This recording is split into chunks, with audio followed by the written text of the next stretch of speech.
আমি চাই না এই সত্য কেউ কখনো জানুক। আশা করি তুমি আমার কথা রাখবে। জি আপু, আমি আপনার কথা রাখতে চেষ্টা করব। তুলি উঠে দাঁড়ালো, তারপর সে ঈশানের ঘর থেকে বেরিয়ে গেল। আমাদের ভয়েস অফ নয়ন ইউটিউব চ্যানেলের রোমান্টিক লাভ স্টোরি গল্প শুনতে এখনই আমাদের চ্যানেলটি সাবস্ক্রাইব করে রাখুন। ধন্যবাদ।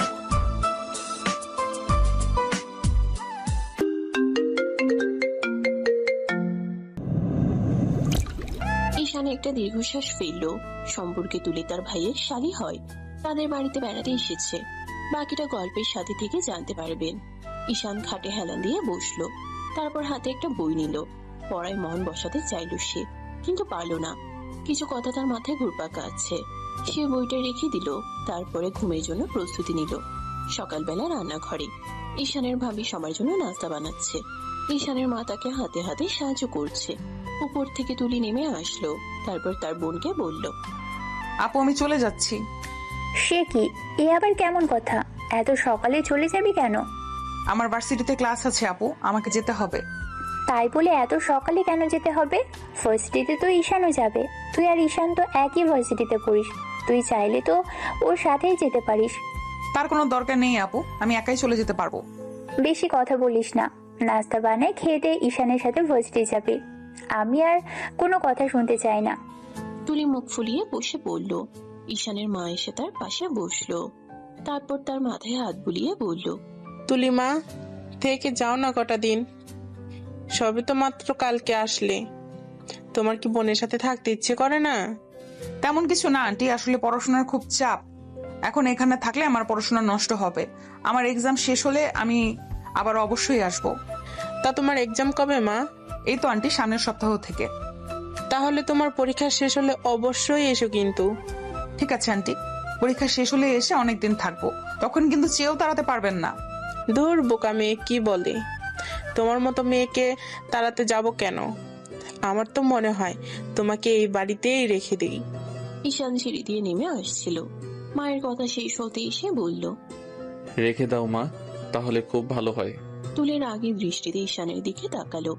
ঈশান মাথা নিচু করে মুচকি হাসলো। ঈশানের মা বলল, এই তোর এই দুষ্টমির জন্যই তুলি বাড়িতে আসতে চায় না। আমি আবার কি করলাম মা? সব দোষ তোর। তুই যে পরিমাণ জ্বালাস মেয়েটাকে, ও তো পালাতে পারলেই বাঁচে। যাক বাবা, কিছু না করে দোষ হয়ে গেল। ঈশান ভাই আমার, তুলিকে তোমার সাথে ভার্সিটিতে নিয়ে যেও তো। তোমার বোন কি আমার সাথে ভার্সিটিতে যাবে ভাবি? কেন যাবে না?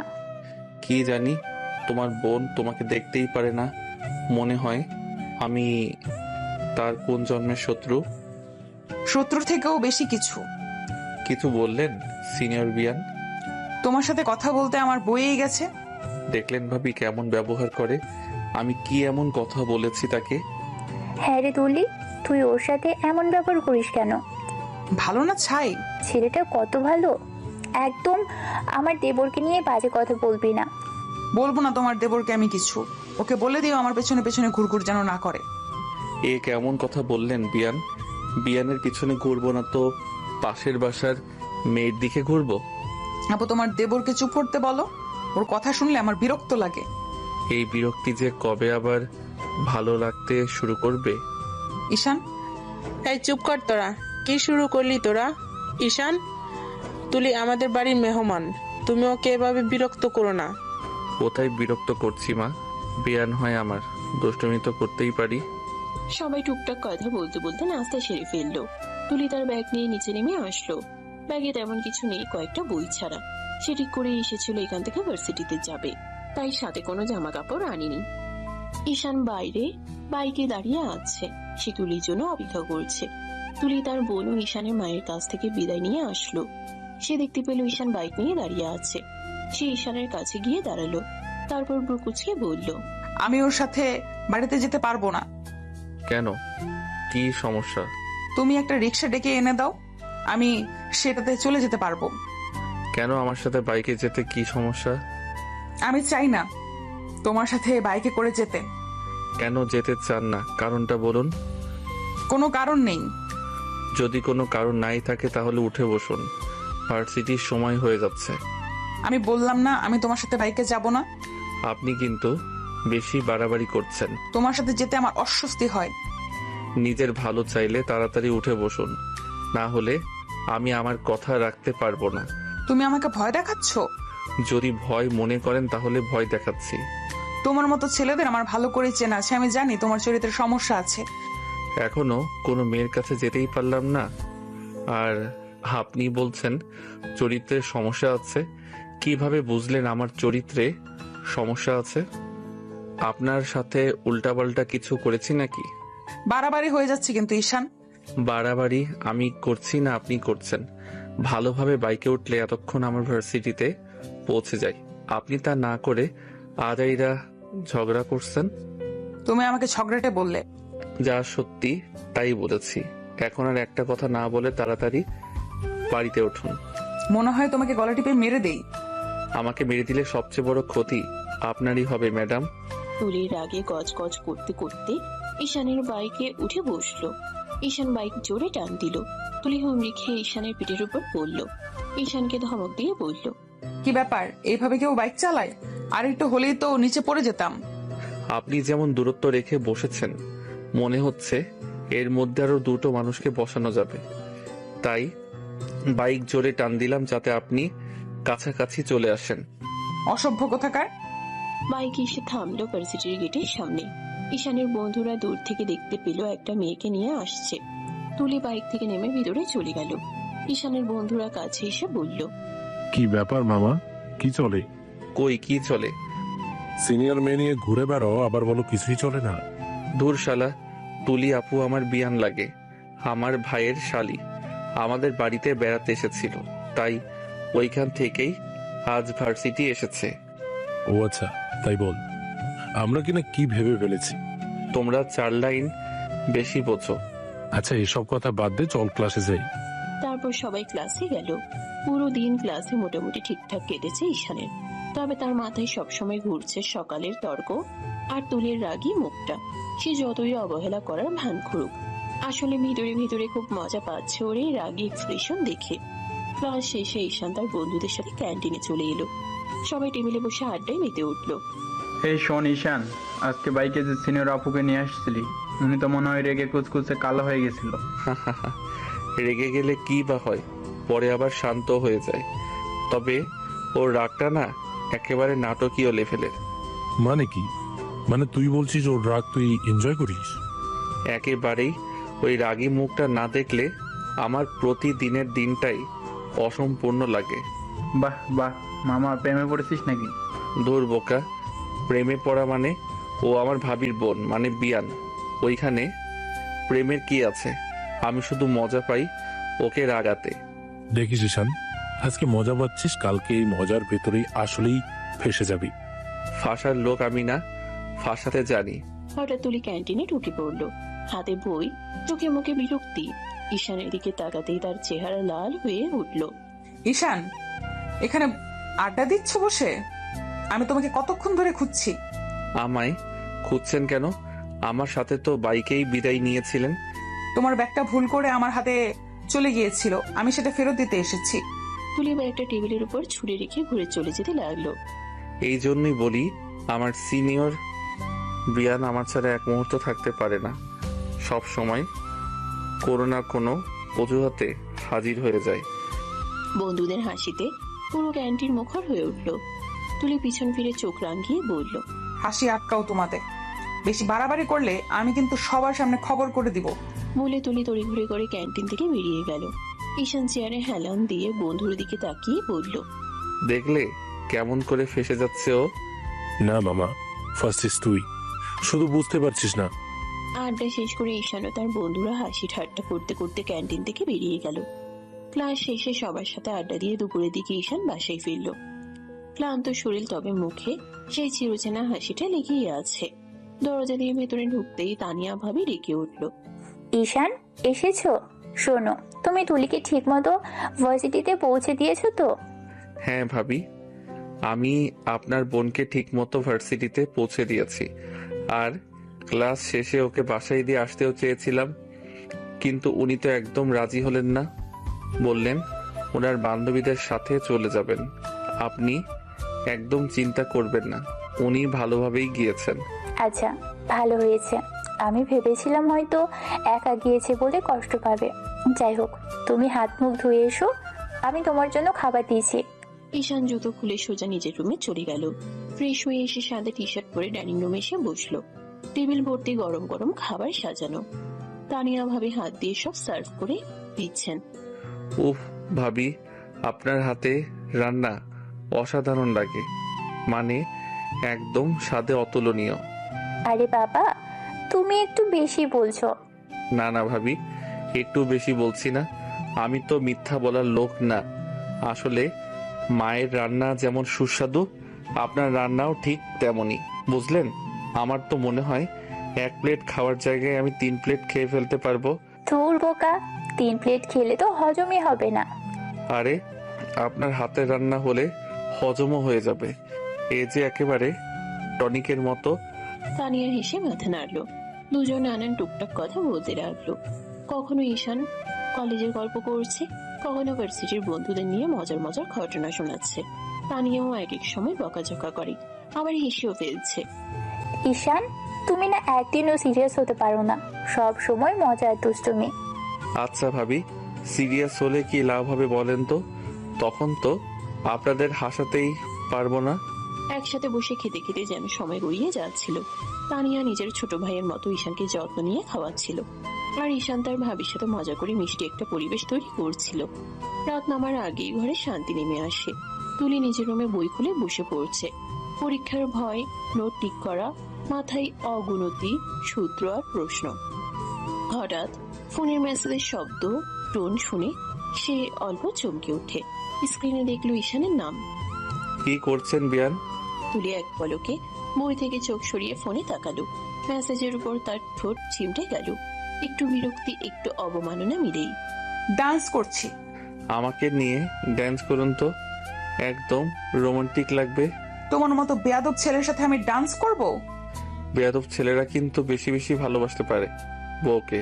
তুলি ফোনটা এক হাতে ধরে কণ্ঠে ঠান্ডা এক বিন্দু, কিন্তু চোখে অদ্ভুত রং লুকিয়ে আছে। মেসেজ অনুযায়ী সে উত্তর দিল। তোমার মতো বেয়াদবের ভালোবাসা আমার দরকার নেই। সেটা বললে কি করে হবে? আমি তো আপনাকে ভালোবাসার জন্য 2 হাতে আগলে দাঁড়িয়ে আছি। আপনি শুধু আমার বুকে ঝাঁপিয়ে পড়ুন, আমি আপনাকে জড়িয়ে ধরবো। তুলি ফোন দেখে ব্যাকুল হয়ে গেল। মাথার মধ্যে হঠাৎ রঙিন কোনো ছবি ঢুকে পড়ল। ঈশানের কাছ থেকে বুকে ঝাঁপিয়ে পড়া, ঠোঁটের কোণে মুচকি হাসি। কিন্তু সে দ্রুত মুখ চাপিয়ে দিল এবং তীব্র কণ্ঠে টাইপ করলো। তোমার এই আজেরা প্যাচাল রাখো, আমার পড়া আছে। পেছনের মোবাইলে ছোট্ট ভাইব্রেশন। ঈশানের মেসেজ ভীষণ দ্রুত আসে, কিন্তু তুলি ফোন রেখে দেয়। আমার বইয়ের পাতা ফেরাতে চাই। তার পাগল মনে যেন বিরক্তি নিতে চায়, কিন্তু চোখ বইয়ের লাইনে নেই। ঈশানের কথাগুলো বারবার ফিরে ফিরে আসে। ঠিক আছে, আমি বিরক্ত করবো না, তবে আর একটা কথা বলবো। আপনি রাগ করলে আমি মজা পাই, আপনি খুশি হলে আমার দিনটা সম্পূর্ণ হয়। রাতটা শান্তিতেই কাটুক। ভালো করে পড়েন, পরীক্ষায় ভালো করেন, তারপর আমরা কোনোদিন রোমান্টিক মুহূর্ত কাটাবো। একদিন আপনার ভালোবাসাই হবে আমার পুরস্কার। তুলি ফোনটা আবার ধরে নিল। টাইপ করতে করতে হঠাৎ থেমে গেল। হাতটা কাঁপছে না, কিন্তু গালটায় লালিমা একটু বেড়েছে। সে নিজেকেই কিছু বলতে চাইলো। ভিতরে যে ক্ষুদ্র একটি কোমলতা আছে তা সে স্বীকার করতে চায় না। পুরস্কার? তুমি বললেই কি তোমাকে পুরস্কার দেব? পড়া দেখো আগে। পড়া দেখছি, কত দূর? তোমার কি সব জিনিসে হস্তক্ষেপ করতে হয়? তুলি ফোনটা টেবিলে রেখে আবার বইয়ের দিকে মুখ করে। মন চায় না পড়তে, আবার পড়তে হবে। মাথায় পছন্দ না হলেও সে গভীর মন দিয়ে 1 পাতা 2 পাতা মুখস্থ করার চেষ্টা করলো। বাইরে রাতের হালকা বাতাস আসছিল, জানালা নাড়ছে, আর ঈশানের মেসেজের আলো সন্তর্পণে তার চোখে ঝলমল করছে। কিছুক্ষণ পর ফোনে আবার শব্দ। ঈশান ফের মেসেজ পাঠালো। এবার টেক্সট একটু সিরিয়াস, একটু আদুরে টোন। দেখা হলে আমি ওটাই প্রমাণ করে দেখাবো যে আমার ভালোবাসা খালি কথাই না। আপনার পছন্দের মিষ্টি আনবো, আপনি যদি বলেন। তুলি ফোনে টাইপ করলো, কিন্তু পাঠাতে না পাঠিয়ে 1 সেকেন্ডে মুছে দিল। তারপর শূন্যে মুচকি হেসে টাইপ করলো। না, মিষ্টি খেতাম না। তুমি যদি পড়াশোনায় সাহায্য করো তবেই বলবো। ডিল। রাত 8টায় আমি আপনার রুমের নিচে দাঁড়িয়ে থাকবো, আপনি যদি দরজা খুলতে চান। তুলি এখন পুরোপুরি বিরক্ত। কিন্তু বিরক্তির সঙ্গে লেগে আছে এক অদ্ভুত উচ্ছ্বাসও। সে কঠোর ভঙ্গিতে টাইপ করে পাঠালো। তুমি ভাবছো আমি তোমার খেলার খপ্পরে পড়ে যাব? এটা কোনো চাল না, সব সত্যি। তুলি ফোন রেখে আবার বইয়ের দিকে ঝুঁকলো। তবে মনটা শান্ত নয়, সে নিজের প্রতি রাগ করলো।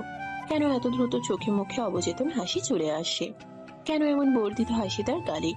রাগ করে খুব সহজে সে নিজের অচেনা একটি অংশকে লুকিয়ে দিল। তখনই দরকার একটা কড়া আওয়াজ।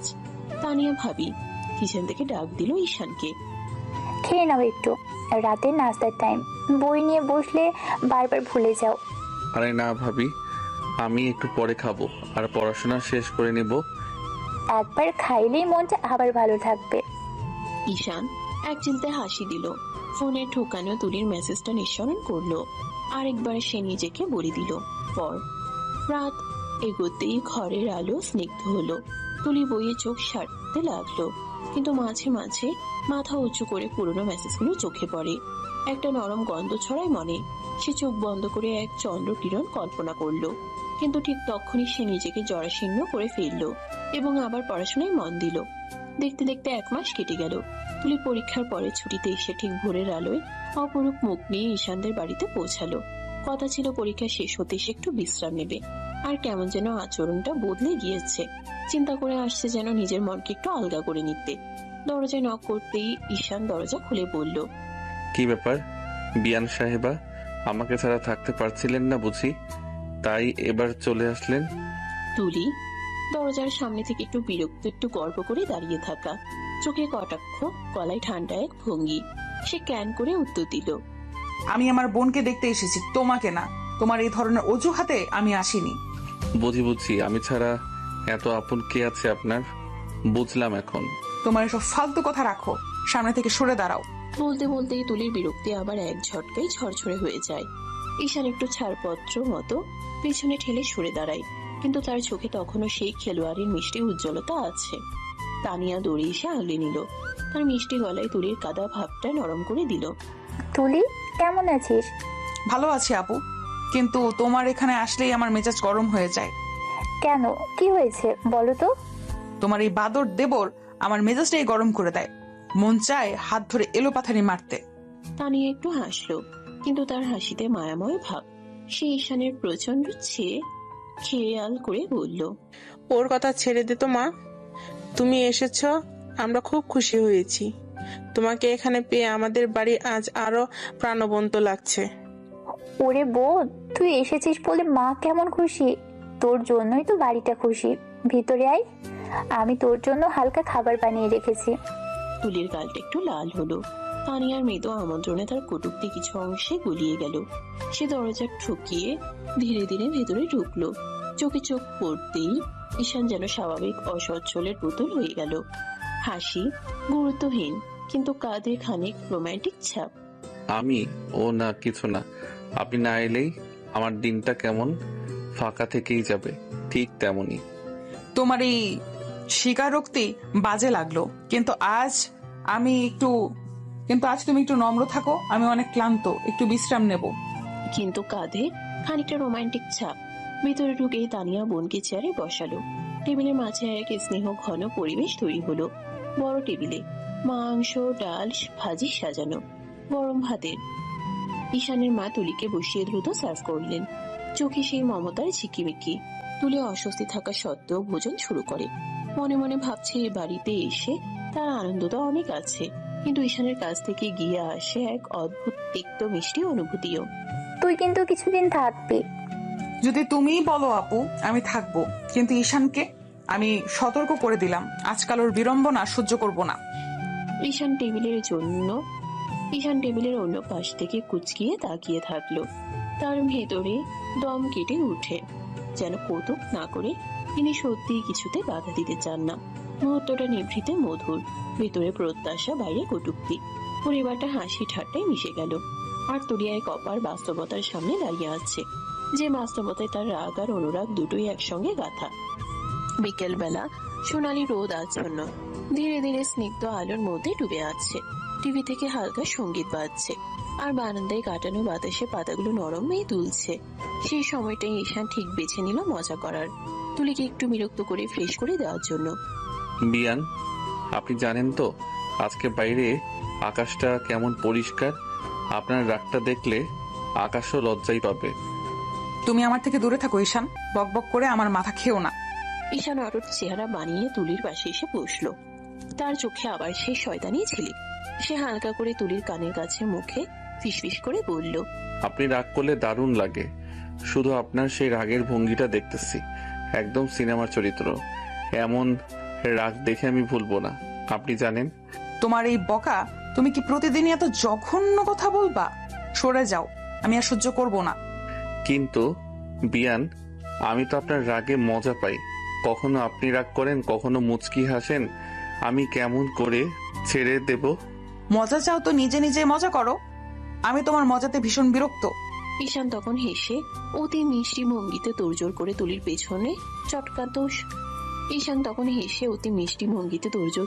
পেছনে চটকানো শুরু করলো। হাতটা তার কাঁধে ঘষলো। হঠাৎ হালকা করে ঠেলা দিল, যেন একটু পুরনো খুনসুটি ছুড়ে দিচ্ছে। তুলি তাড়াতাড়ি গিয়ে ঈশানের হাত সরিয়ে নিল, চোখে আগুন। তুমি কেন এমন করো? তোমার এই আচরণ আমাকে খুবই অপমান করে। অপমান? আমি কি আপনাকে অপমান করেছি? আমি শুধু আপনার সাথে মজার ছলে ভাষা বিনিময় করছি। আপনি এত মাথা ঘামান কেন? মাথা ঘামানো না, আমি চাই একটা গলা। তুমি আমার প্রতি সম্মান দেখাও। ঈশানের চোখে একটু লজ্জার ছায়া পেলেও সে চটপটের বদলে আবার খুনসুটি ধরালো। তারপর শীঘ্রই বলল, ঠিক আছে, আমি সম্মান দেখাবো। শুরুতে আপনি আমাকে একবেলা করে চুমু দিবেন বলেন, আমি আপনার প্রতি সম্মান দেখাবো। তুমি বোধহয় পাগল, এমন কথা বললে আমি তো আরো রেগে যাব। তুলি রেগে রেগে উঠে দাঁড়িয়ে ঘরের মধ্যে ঘুরে বেড়াচ্ছে। আচমকা একটা প্লেট হাতে নিয়ে ঈশানের দিকে ছুড়ে দিল। প্লেটটি হালকা আঘাত করলো, কিন্তু ভাগেনি। ঈশান দ্রুত হাত বাড়িয়ে ধরে ফেললো। ওরে বাপরে, আপনি আজ খুব রেগে আছেন। তুমি যদি আর একটু বড় কথা বলো, আমি তোর গলা টিপে ফেলবো। দুষ্টুমির মাঝেই তুলি একটু করে হেসে ফেললো। হঠাৎই রাগের লালচে আভা কিছুটা কমে আসে, কিন্তু গা গরম মেজাজ থেকে সে নিজেকে সামলাতে পারে না। ঈশান বুঝতে পারলো এটাই ম্যাচ। সে আরো একটু বেশি ছুঁয়ে মাঝে দাঁড়িয়ে রইল। আমি মারলে কষ্ট পাবেন, তবে আপনার রাগই আমার আজকের পুরস্কার। আপনি যদি একটু হাসতে পারেন, আমার দিনটা পূর্ণ। এই ধরনের কথা বলবে না কখনো আমার সাথে। ঈশান হঠাৎ চুপ হয়ে যায়, তার মিষ্টি কথা থেমে যায়, চোখে অদ্ভুত স্নেহ জমে ওঠে। সে বুঝতে পারলো তুলির রাগ আসলে শুধু রাগ নয়, তার ভেতরে লুকানো কিছুর প্রতিরক্ষা। আমি কখনো আপনাকে কষ্ট দেবার চেষ্টা করব না। যদি খারাপ লাগে বলেন, আমি থামবো। তুমি কি ভাবছো আমি বিশ্বাস করব তোমার কথা? দুজনের মধ্যে হঠাৎ একটা নীরবতা নেমে আসে। বাতাস যেন কিছুক্ষণ থমকে যায়। তুলি নিজের ঘরের কোণে বসে পড়ে, মাথা নিচু করে। ঈশান ধীরে ধীরে তার পাশে এসে বসলো, কোনরূপ জোর না করে। শুনেন, আমি মজা করছিলাম, কিন্তু যদি আপনার বলা সত্যি হয়, আমি ক্ষমা চাইছি। পরের দিন সকালে সবাই ব্রেকফাস্ট করছে। ঈশানের বাবা তুলিকে বলল, তুলিমা, কেমন আছো? কাল তোমার সাথে কথা বলার সুযোগই হয়নি। অফিস থেকে অনেক রাত করে ফিরেছি, দেখি সবাই ঘুমিয়ে পড়েছে। ভালো আছি আঙ্কেল, আপনি কেমন আছেন? আমিও ভালো আছি মা। তোমার বাড়ির সবাই কেমন আছে? আলহামদুলিল্লাহ ভালো আঙ্কেল। তোমার পড়াশোনা কেমন চলছে মা? ভালো আঙ্কেল। এরই মাঝে ঈশানের বড় ভাই নেমে আসলো। সে ব্রেকফাস্টের টেবিলে বসতে বসতে বলল, ঈশান, আজকে তুই কি ফিরে আছিস? কেন ভাইয়া? আসলে তোর ভাবির কিছু কেনাকাটা করার ছিল, তাই ভাবছিলাম তুই যদি ভাবির আর তুলির সাথে যেতি। ভাই, তোমার বউ তুমি নিয়ে যাও, আমার বউ আমি নিয়ে যাই। তোর আবার বউ আসলো কই থেকে? হ্যাঁ রে ভাই, বিয়ান আর বউ তো একই হলো। তুলি চোখ গরম করে তাকালো। টেবিলের সবাই উচ্চস্বরে হেসে উঠল। ঈশানের মা ঈশানের কান ধরে বলল, বেয়াদব ছেলে কোথাকার, মেয়েটা তোর জন্য শান্তিতে দুটো খেতেও পারছে না। কেন, আমি আবার কি করলাম মা? দেখতে পাচ্ছিস না তোর এই কথায় মেয়েটা কতটা লজ্জা পেয়েছে? এখানে লজ্জার কি আছে মা? বিয়ে করলেই তো বউ হয়ে যাবে। ঈশান, তুমি কিন্তু এবার সত্যি মেয়েটাকে বিরক্ত করছো। তোমার মুখে লাগাম টানো। ঈশান করুণ মুখে সবার দিকে তাকালো। তুলি এমন একটা লুক নিয়ে তাকিয়ে আছে, মনে হচ্ছে ওকে চোখ দিয়ে ভস্ম করে দেবে। শুধু সময়ের অপেক্ষা। ব্রেকফাস্ট শেষ হতেই সবাই যার যার মতো নিজের কাজে ব্যস্ত হয়ে বলল। ঈশানের বাবা ভাই অফিসে চলে গেল। ঈশান তার নিজের রুমে চলে গেল। ঈশানের ভাবিও মা কিচেনে গেল সবকিছু গোছগাছ করতে। ঈশান সবে মাত্র রুমে ঢুকেছে। তৎক্ষণাৎ দরজা ধাক্কা দিয়ে তুলি রুমে ঢুকে পড়ল। তারপর আগে দৃষ্টিতে তাকিয়ে বলল, এই ছেলে বহুতবার বেড়েছো তুমি, যার তার সামনে যা কিছু বলে দিচ্ছ। তুমি কি বুঝতে পারছো এই কথার ফল কি হতে পারে? ফল তো সব সময় মিষ্টি হয় আপু। একদম বাজে কথা বলবে না। তোমার সাহস দেখে আমি অবাক হয়ে যাচ্ছি। যা পারছো তাই বলে যাচ্ছ সবার সামনে। শুধু তো বলেছি, কিন্তু আর করিনি। করার বাদ কি রেখেছো তুমি? যেমন ভাবে কথা বলছো তখন যখন যে কেউ যা কিছু ভেবে নিতে পারে। ভাবলে ভাবো, তাতে আমার কি? তুমি কি চাও আমি তোমার সাথে অনেক রূঢ় হয়ে যাই? না, আমি চাই আপনি আমাকে আদর করুন। ঈশান, মুখ সামলে কথা বলো। মুখ সামলে রেখেছি বলেই অনেক কিছু চেয়েও করতে পারছি না। কি করতে চাও তুমি? ঈশান তুলির দিকে কয়েক কদম এগিয়ে এলো। তারপর টান দিয়ে তুলিকে নিজের সাথে চেপে ধরলো। তুলি অবাক হয়ে গেল। মুখ খুলে কিছু বলতে নেবে তার আগে ঈশান তার ঠোঁটে ঠোঁট ডুবিয়ে দিল। তুলি আশ্চর্য হয়ে গেল, কি হচ্ছে তার সাথে এসব। সে ঈশানকে সমানতালে ধাক্কা দিতে লাগলো, কিন্তু ঈশানকে এক চুলো ছাড়াতে পারলো না। কিছুক্ষণ পর ঈশান নিজেই তাকে ছেড়ে দিল। তারপর ঠোঁটে শব্দ করে একটা চুমু খেয়ে বলল, এখন বুঝতে পারছেন কি চাই আমি? তুমি কিন্তু তোমার সীমা লঙ্ঘন করছো ঈশান। না ম্যাডাম, আমি মোটেও আমার সীমা লঙ্ঘন করছি না, বরং আমি আমার সীমা থেকে আপনাকে ছাড় দিয়ে রেখেছি। বেশি বাড়াবাড়ি করলে আমি আমার সীমাটা মনে করিয়ে দিব। তুমি কিন্তু অন্য অধিকার চর্চা করছো ঈশান। মোটেও না, আমি আমার অধিকারের মধ্যেই আছি, বরং আপনি আপনার সীমা ছাড়িয়ে যাচ্ছেন। তুমি যেটা চাচ্ছ সেটা কখনো সম্ভব নয় ঈশান। সবই সম্ভব, সেটা আমি প্রমাণ করে দেখিয়ে দেব। তুলি এক প্রকার রেগে ঈশানের ঘর ছেড়ে বেরিয়ে গেল। ঈশান একটা দীর্ঘশ্বাস ফেলে বিছানায় শুয়ে পড়ল। দুপুরের পরপর তারা খাওয়া দাওয়া করে শপিং মলে বেরিয়ে পড়ল। ঈশান আজ বাইক আনেনি, সে বাড়ির গাড়িতে করে এসেছে। শপিং মলের সামনে সবাই নেমে পড়ল। ঈশান তার ভাবিকে বলল, ভাবি তোমরা যাও, আমি গাড়ি পার্ক করে আসছি। ঠিক আছে। তানিয়া আর তুলি গাড়ি থেকে নেমে পড়ল। ঈশান গেল গাড়ি পার্ক করতে। তারপর সেও ভিতরে ঢুকে পড়ল। ঈশানের ভাবি আর তুলি দুজনেই মিলে মেয়েদের জিনিসপত্র দেখছে। থ্রি পিস শাড়ি কালেকশন দেখছে তারা। অনেক কিছুই কেনাকাটা করলো তারা। ঈশান শপিং মলের এদিক সেদিক ঘুরছে। হঠাৎ একটা ড্রেসে তার চোখ আটকে গেল। তার কাছে মনে হলো তুলিকে এটা খুব মানাবে, সে সেটা কিনে নিল। তারপর ভাবিদের কাছে আসলো। তারা একটার পর একটা জিনিস কিনেই যাচ্ছে। মনে হচ্ছে এক বছরের শপিং একেবারেই করছে।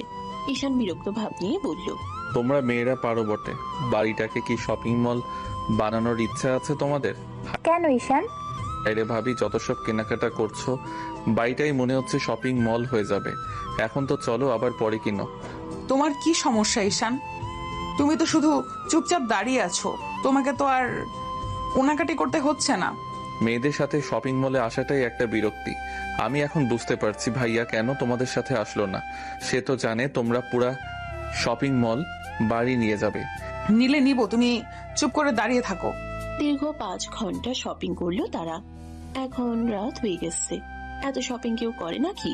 ঈশান শুধু দুজনের হাতের দিকে তাকিয়ে আছে। এতগুলো ব্যাগ রয়েছে, মনে হচ্ছে তারা ব্যাগের নিচে চাপা পড়ে মারা যাবে। ঈশানের খুব হাসি পাচ্ছে। মেয়েরা এত শপিং কেমনে করে ভাই? তার ভাবনার মাঝে তার ভাবি বলল, তুলি, ব্যাগগুলো ধর তো, আমি একটু ওয়াশরুম থেকে আসি। তুলি ব্যাগগুলো ধরতেই তানিয়া ওয়াশরুমের দিকে চলে গেল। ঈশান তুলির সাথে কথা বলতে চাইল, কিন্তু তুলি পাতা দিল না। ঈশান একটা ব্যাগ তুলির হাতে গুঁজে দিল, তারপর বলল, একটা ড্রেস আছে, আপনাকে ভীষণ মানাবে। তুমি কি জন্য আমাকে ড্রেস দিচ্ছ? আমি কিছু নিতে পারবো না। আমি যখন দিচ্ছি তখন আপনাকে নিতেই হবে।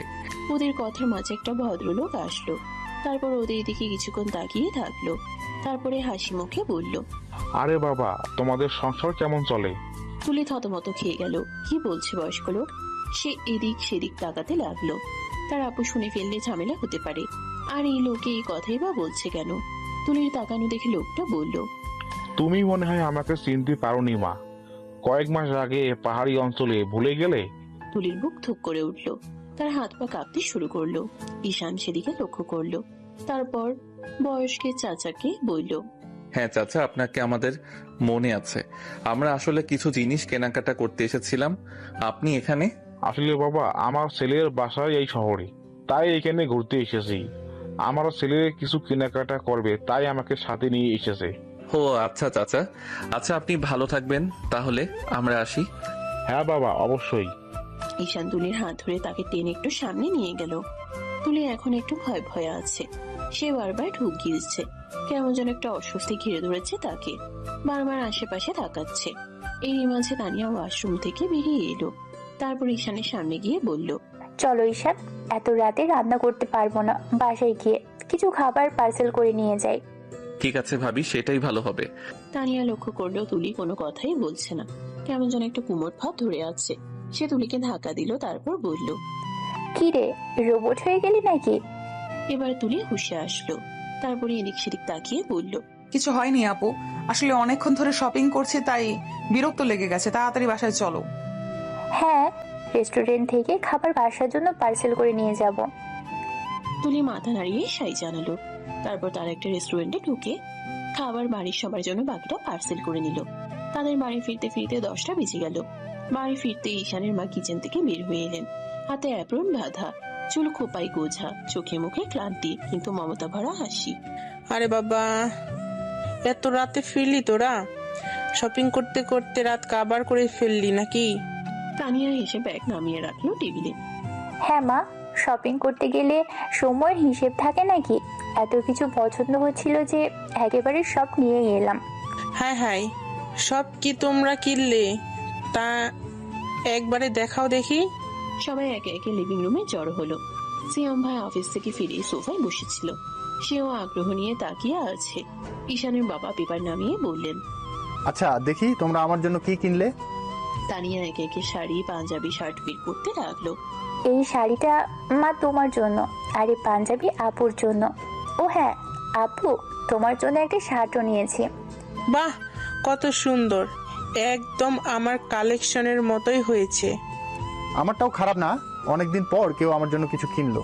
সিয়ামের জন্য একটা জ্যাকেট আর কয়েকটা শার্ট বের হলো। সিয়াম খুশি মনে পরখ করে দেখলো। বাহ, একদম আমার কালার কম্বিনেশন মাথায় রেখে কিনেছো। তানিয়া হাসলো। তারপর ব্যাগের ভেতর থেকে তুলির কেনা কয়েকটা থ্রি পিস বের করলো। এগুলো তুলি কিনেছে, এক একটা কত সুন্দর না? ঈশানের মা তুলির দিকে তাকিয়ে মিষ্টি হেসে বললেন, বাহ, খুব ভালো পছন্দ তোমার রুচিটা দারুণ। হঠাৎ তানিয়া একটা নতুন ব্যাগ হাতে নিয়ে অবাক হয়ে তাকালো। এর ভেতর থেকে এক ঝকঝকে ড্রেস বের হলো। লালচে রং, খুবই আকর্ষণীয় ডিজাইন। আরে তুলি, এটা কখন কিনলি? আমি তো একেবারেই দেখি নাই। তুলি এক মুহূর্তের জন্য থতমত খেয়ে গেল। মুখে গুমট ভাব ফুটে উঠলো। তারপরে আস্তে আস্তে আমতা আমতা করে বলল, আপু আসলে তুমি যখন ওয়াশরুমে গিয়েছিলে তখনই এটা কিনেছি। ড্রেসটা আমার খুব পছন্দ হয়েছিল তাই কিনে ফেললাম। তানিয়া ভ্রু কুঁচকালো, তারপর আবার হেসে দিল। আহা, তুইও না, লুকিয়ে কিনলি কেন? আমার সাথে বললেই তো আমরা দেখে নিতাম। তুলি ছোট্ট হেসে মাথা নিচু করলো। চোখে মুখে তখনও অস্বস্তির ছাপ। ঈশান পাশে বসে সবকিছু লক্ষ্য করছিল। তার ঠোঁটের কোণে অদ্ভুত এক মুচকি হাসি খেলে গেল। আচ্ছা, আমি তো ভাবলাম কে কিনেছে। যাই হোক, ড্রেসটা খুব সুন্দর, একদিন পরে দেখাস তো কেমন মানায়। তুলি চোখ তুলে এক মুহূর্তের জন্য ঈশানের দিকে তাকালো। ঈশানও তাকিয়ে আছে তার দিকে, সেই চিরচেনা দুষ্ট হাসি নিয়ে। মনে হলো যেন চোখের ইশারে সে কিছু বলতে চাইছে। তুলি দ্রুত দৃষ্টি সরিয়ে নিল। আচ্ছা আচ্ছা, এখন যা, খাবার নিয়ে আয়। এত রাত হলো, খেয়ে একটু বিশ্রাম নেই। খাবার টেবিলে সাজানো হলো। সবাই মিলে খেতে বসলো। কিন্তু তুলির মনে অদ্ভুত এক ঘূর্ণি তৈরি হলো। সেই ড্রেস, সেটা যে আসলে সে কেনেনি, সেটা সে একা জানে।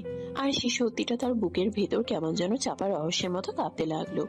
ঈশান নীরবে খাচ্ছে, কিন্তু তার দৃষ্টি বারবার তুলির উপর পড়ছে, যেন বলতে চাইছে, এখনো কি কিছু বুঝলে না? কে তোমাকে নিজের করে দেখতে চাইছে?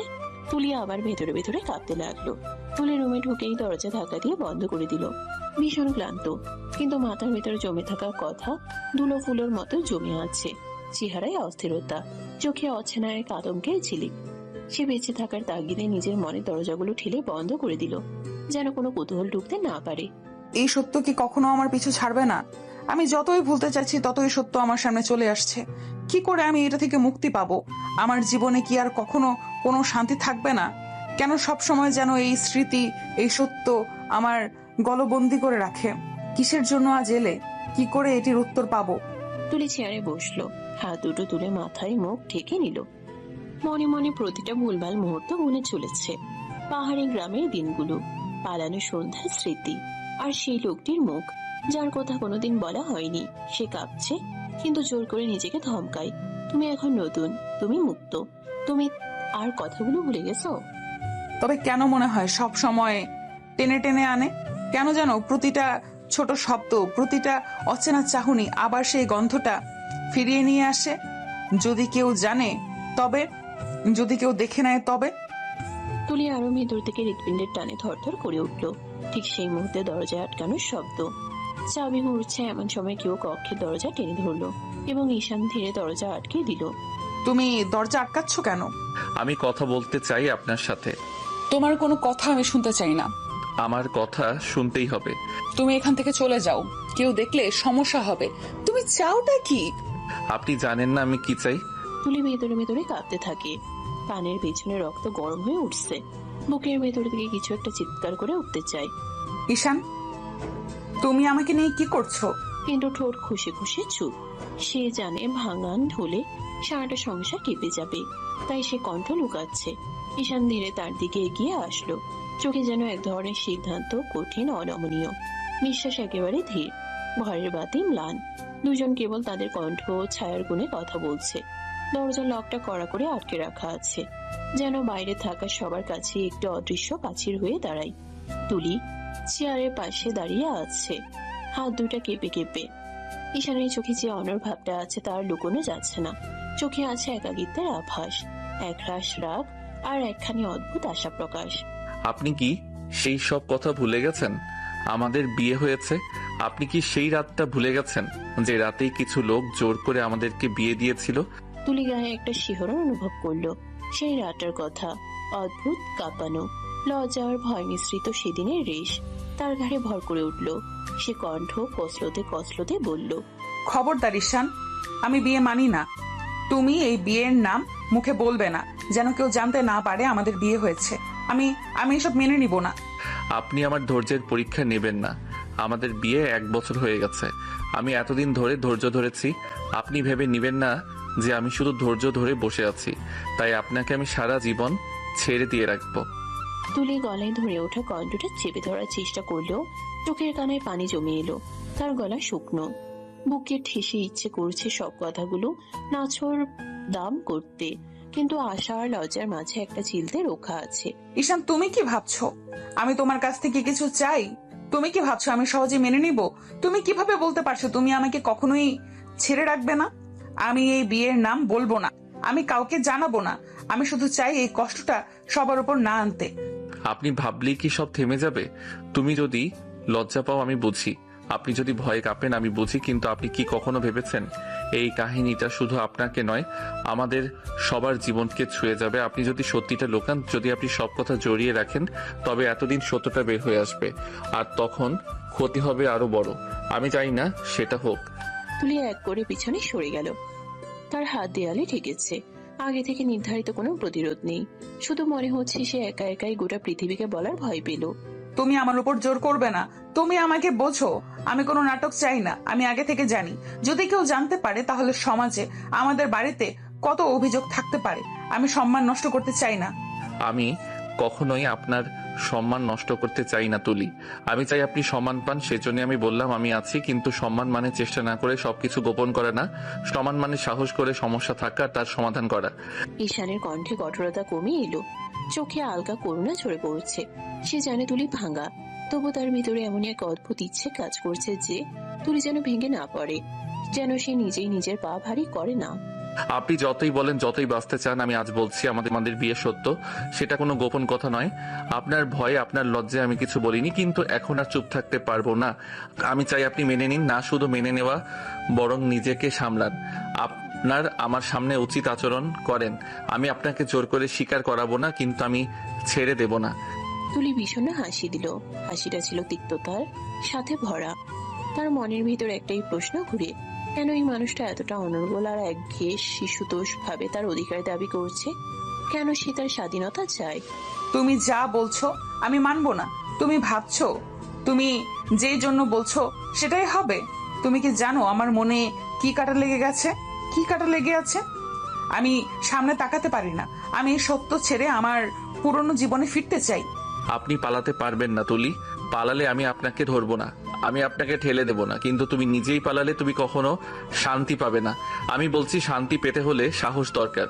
তুলি একবার দম নিল, তারপর বলল, তুমি বুঝতে পারছো না ঈশান, সত্যিটা জানাজানি হলে আপুর উপর প্রভাব পড়বে, আপুর সংসার নষ্ট হবে।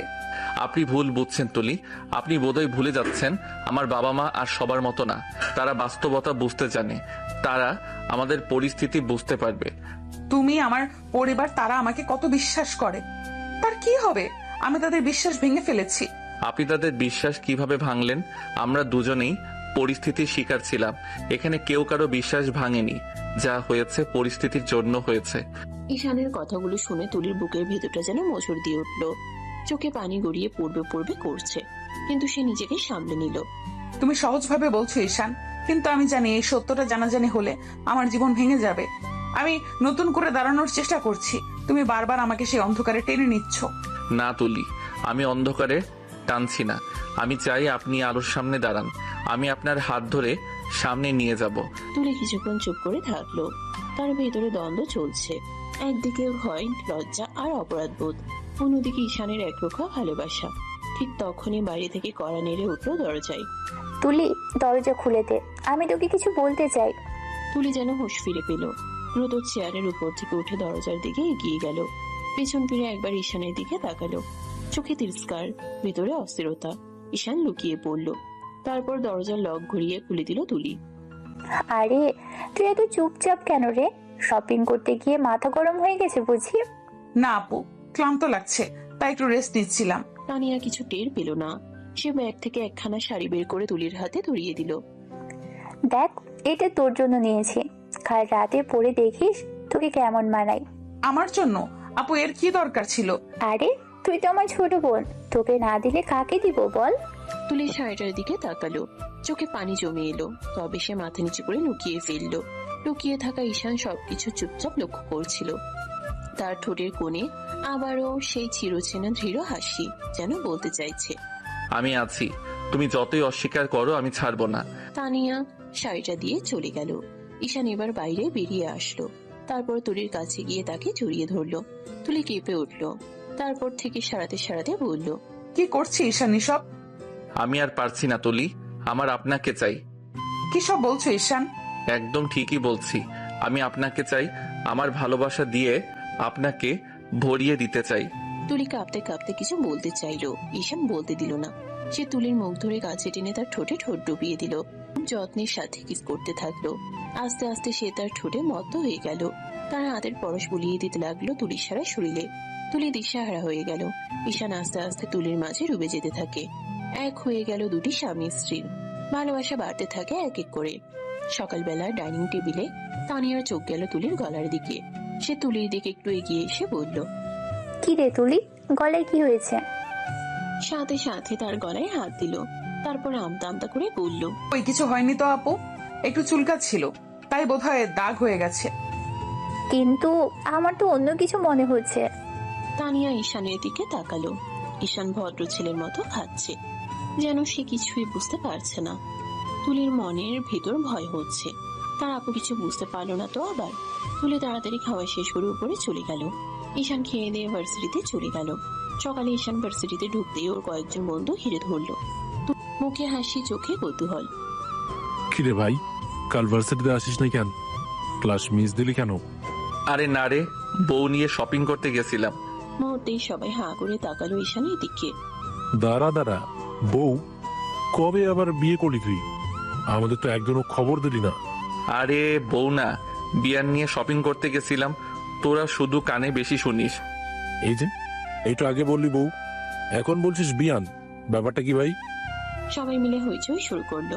ঈশান ঠোঁট বাঁকিয়ে চোখ কুচকে নাটকীয় ভঙ্গিতে বলল, আরে বাবা, বউ বিয়ান একই জিনিস, তোরা এত কনফিউজড কেন? এইসব বুঝবি না, পড়াশোনায় মন দে। না হ্যাঁ ভাই, আমাদের মাথায় ঢুকছে না, কবে বউ কবে বিয়ান, আমাদের কনফিউশন কেটে দে। কনফিউশন কেটে যাবে সময় মতো, আপাতত ক্লাসে চল। বন্ধুরা হাসতে হাসতে একে অপরকে ধাক্কা দিতে লাগলো। ঈশান ভেতরে ভেতরে মজা পাচ্ছে, তবে তার চোখে একরকম জেদও ফুটে উঠেছে, যে নামই হোক তুলি তার জীবন থেকে আলাদা নয়। ভার্সিটি শেষে ঈশান তাড়াহুড়ো করে বাসায় ফিরল। দরজা খোলার সঙ্গে সঙ্গে খেয়াল করলো তুলি কোথাও নেই। বুকের ভেতরে যেন আগুন জ্বলে উঠল। আমাকে না বলে কই গেল? এত সাহস কিভাবে হয় ওর? মুখ গম্ভীর করে সিঁড়ি বেয়ে ভেতরে ঢুকলো। রান্নাঘর থেকে তানিয়া এগিয়ে এসে হাসি মুখে বলল, খেয়ে নাও আগে, তারপর রেস্ট করো। খিদে নাই ভাবি। কথাটা বলেই সে সোজা উপরে নিজের রুমে চলে গেল। দরজা বন্ধ করে ফোন বের করলো। কাপা হাতে তুলিকে কল দিল। কয়েকটা রিং এর পর ফোনটা রিসিভ হলো। আপনি আমাকে না বলে কেন চলে গেছেন? আপু আমাকে সন্দেহ করছিল, তাই চলে এসেছি। কি সন্দেহ? আমার ঘাড়ের দাগ, ঠোঁট ফোলা এইসব দেখে সন্দেহ করছিল। আর কিছুক্ষণ থাকলে সে আমাকে ধরে ফেলতো, তাই আমি চলে এসেছি। ঈশানের চোখ লাল হয়ে উঠল। ভিতরে ভিতরে কেমন যেন জ্বলে উঠছে সে। আপনি জানেন আমি আপনাকে ছাড়া থাকতে পারি না। আমি আপনাকে খুব মিস করব। কয়েক মুহূর্ত নীরবতা, শুধু নিঃশ্বাসের শব্দ শোনা যাচ্ছে। একটা কথা মনে রাখবেন, আমি ফোন দেওয়ার সাথে সাথে রিসিভ করবেন, না হলে কিন্তু খবর আছে। তুলি কোনো জবাব দিল না, শুধু চুপচাপ কান পেতে রইল। ফোনের ওপাশ থেকে ঈশানের কণ্ঠ আরো গভীর হয়ে এলো। আমি মজা করছি না তুলি, আমি যা বলছি সেটা মানতেই হবে। তুলি নিঃশব্দে ফোন কেটে দিল, কিন্তু চোখে মুখে অস্থিরতা স্পষ্ট। অন্যদিকে ঈশান বিছানায় বসে ফোনটা শক্ত করে ধরে আছে, যেন পৃথিবীর সবচেয়ে মূল্যবান জিনিস তার হাতের মুঠোয়। রাত গভীর, চাঁদের হালকা আলো রাস্তায় পড়ছে। ঈশান ঠিক জামা জুতো পরে বাইক চালিয়ে তুলির বাড়ির সামনে এসে দাঁড়ালো। বুকে অস্থিরতা, কানে শুধু তুলির সেই কণ্ঠ। ফোন ধরে কাপা হাতে ডায়াল করলো। তুলি রিসিভ করতেই বলল, তুলি তুমি নিচে নামো। ফোনের ওপাশ থেকে তুলি কণ্ঠ মৃদু করে উঠল, আমি এত রাতে নেমে আসতে পারবো না ঈশান, কেউ দেখে ফেলবে। তুমি আসো, আমি অপেক্ষা করছি, কেউ দেখলে আমি ম্যানেজ করব। না, এটা ঠিক হবে না, আমি নেমে আসবো না। তুমি যদি নামো না তাহলে আমি চলে আসব। আমি চাই না তুমি দূরে থাকো। কয়েক মুহূর্ত নীরবতা, তারপর দরজা নিচে ধীর পায়ে কাঠের সোপান নামার হালকা শব্দ। তুলি আস্তে আস্তে নিচে নামছে। হাওয়ায় একটা ভাঙা গ্লাস। তুলি দরজার সামনে এসে দাঁড়ালো, চোখে অস্বস্তি, গলায় কণ্ঠ কাঁপা। ঈশানের বাইকের আলো নিভিয়ে চুপচাপ দাঁড়ানো, চোখে সহজাত উষ্ণতা। তুমি ঠিক আছো তো? হ্যাঁ, আমি ঠিক আছি। ঈশান এক লাফে বাইকের ধারে এসে দাঁড়ালো, আর কোনো বাধা ছাড়াই তুলির কাঁধে হাত বুলিয়ে ধরলো। ছোট্ট উপস্থিতি, কিন্তু তুলি সটকে গেল। ঈশানের চোখে মিশে আসছে আস্থা আর উদ্বেগ। আমি তোমাকে ছাড়া থাকতে পারি না, তোমাকে ছেড়ে দেওয়ার সাহস আমার নেই। ঈশানের কথার সঙ্গে সঙ্গে সে জড়িয়ে ধরলো। তুলি প্রথমে ধাক্কা খেয়ে একটু পিছনে সরে গেল, তারপর অস্বস্তি বোধ করে হালকা মাথা নিচ করলো। হঠাৎ হাত থামিয়ে ধরেছে, চোখে পানি জমলো। কি করছো? কেউ দেখে ফেললে? তুমি দেখলে আমার কিছু করার নেই, আমি আমার বউকে ধরে রেখেছি। শব্দগুলো অচেনা, গলায় অদ্ভুত গর্জন, কিন্তু পরে ঈশান কণ্ঠ নরম করে দিল, তার আত্মবিশ্বাসে ভর করে বলা, যেন কোনো হুঁশিয়ারি নয়, প্রতিশ্রুতি। তুলি কাঁপতে কাঁপতে তার কাঁধে মাথা ঠেকালো। আমি জোর করে কিছু করব না তুলি, আমি শুধু চাই তুমি নিরাপদ থাকো। সাহস নিয়ে আমার হাত ধরো। কি সত্যি আমাকে ছাড়বে না?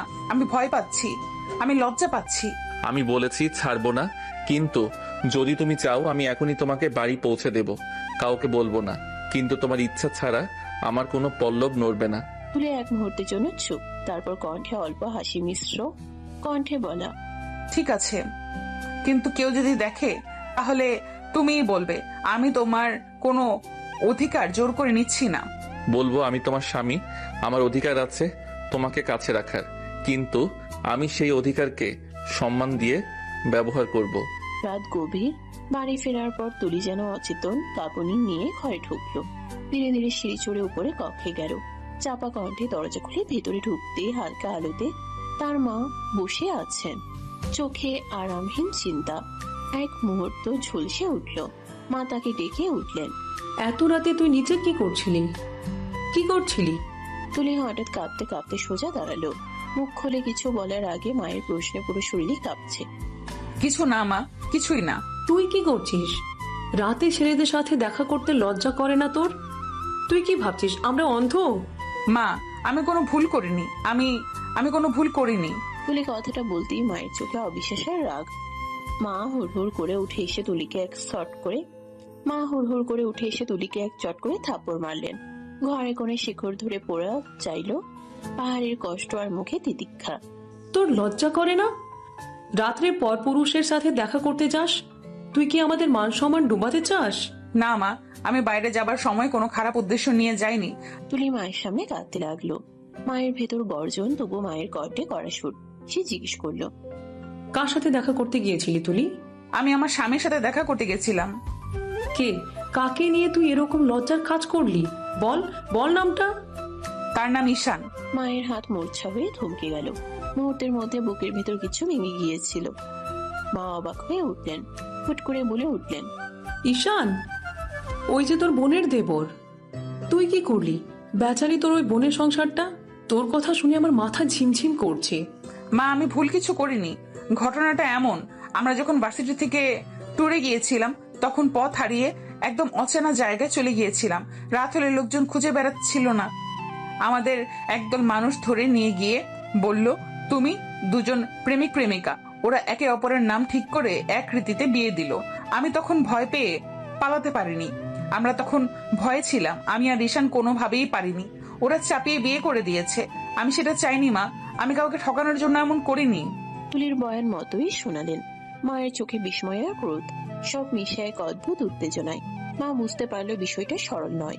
কিছুই না বলা, সবকিছু জোর করে চাপিয়ে দেওয়া হয়েছে। তুই বলছিস ওরা ওরা তোমাদের জোর করে বিয়ে করে দিল? তাহলে তোর বিয়েটা কিরকম ঘটে গেল? কি বলছিস তুলি?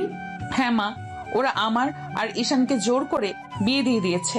আমরা তখন কেউ চাইনি বিয়েটা হোক, কিন্তু বিয়েটা হয়ে গেছে। আমি কি করব মা? এতে তো আমাদের কোনো হাত ছিল না। মায়ের মুখে অবিশ্বাসের ছাপ। ওই নাম শুনে তার ভেতরকার রাগ আর ভয়ের ঢেউ আরো উঁচু হয়ে উঠল। তিনি জানতে চাইলেন, ঈশান কিভাবে, কখন, কোথায়? তুলি দমড়িয়ে কণ্ঠে সব খুলে বলল। কিভাবে তারা পথ হারায়, কিভাবে লোকজন তাদের আটকায়, কিভাবে রাতের হালকা চাপে ভরা জায়গায় সিদ্ধান্ত নিলে, সবই বেছে বেছে কাঁদতে কাঁদতে বলল। তুই এইসব কেন আগে বললি না? তুই আমাকে কেন জানাসনি? তোর বোনের সংসার নষ্ট হয়ে যাবে না তো? মা, আমি ভয়ে চুপ করেছিলাম। আমি লজ্জায় ভয়ে ঘুরে বেরিয়েছি। আমি জানি আপুর সংসার নষ্ট হলে আমি কি করব। আমি তা চাইনি মা। আমি কাউকে কষ্ট দিতে চাইনি। আমি সত্যিই দেশাই, দেখো না তো, আমি কাউকে ঠকাতে চাইনি।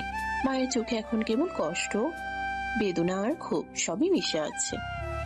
তিনি কিছুক্ষণ চুপ করেছিলেন, তারপর হঠাৎ করেই বললেন, বুঝতে পারছিস তোর স্বামী ঈশান? এই কথা তোর বোনের শ্বশুর বাড়ির লোক জানলে কেমন পরিস্থিতি হবে? তারা যদি তোকে মেনে না নেয় তখন কি হবে? কতটা ভয়াবহ পরিস্থিতিতে পড়তে হবে আমাদের। আমি জানি মা, আমি জানি এটা কত ভয়াবহ। আমি বুঝি তোমরা আমার সম্মান। আমি কাউকে কষ্ট দিতে চাইনি, কিন্তু হয়তো ঈশান, ওর সঙ্গে আসলে আমার কোনো ইচ্ছেই ছিল না। ওর সাথে ওর পারিবারিক সম্পর্ক আমি সব জানি না। আমি শুধু জানি আমি তখন ভয়ে লজ্জায় বাধ্য হয়ে ওর সঙ্গে ছিলাম। মায়ের চোখে অশ্রু ঝরল। একসময় তিনি কড়া মায়ের ভূমিকায় ছিলেন, কিন্তু মেয়ের কষ্ট দেখে মায়ের কণ্ঠও নরম হয়ে এলো। তিনি ধরতে পারলেন এটা সহজ কোনো কাহিনী নয়, এটা কোনো সময়ের ভুল, কোনো চাপিয়ার সিদ্ধান্ত। মায়ের গলায় কম্পন। তুই আমার সম্মান ভাঙছিস না, কিন্তু তুই এমন কাজ করলি যে এখন আমাদের সামনে কঠিন সিদ্ধান্ত। তোর বোনের ঘর, তোর কারণে যদি কোনো বদনাম হয়, আমি কিভাবে সামলাবো? মা, আমি ক্ষমা চাইছি। আমি আমাদের ধোকা দিতে চাইনি। আমি বুঝিনি সব এইভাবে হবে। তোমরা আমাকে ক্ষমা করো। আমি কোনোভাবে সব ঠিক করার চেষ্টা করব। মা কিছুক্ষণ চুপ করে রইলেন, তারপর হঠাৎ তিনি মাথা নিচু করে বসলেন। তুলির কাঁধে হালকা হাত রাখলেন।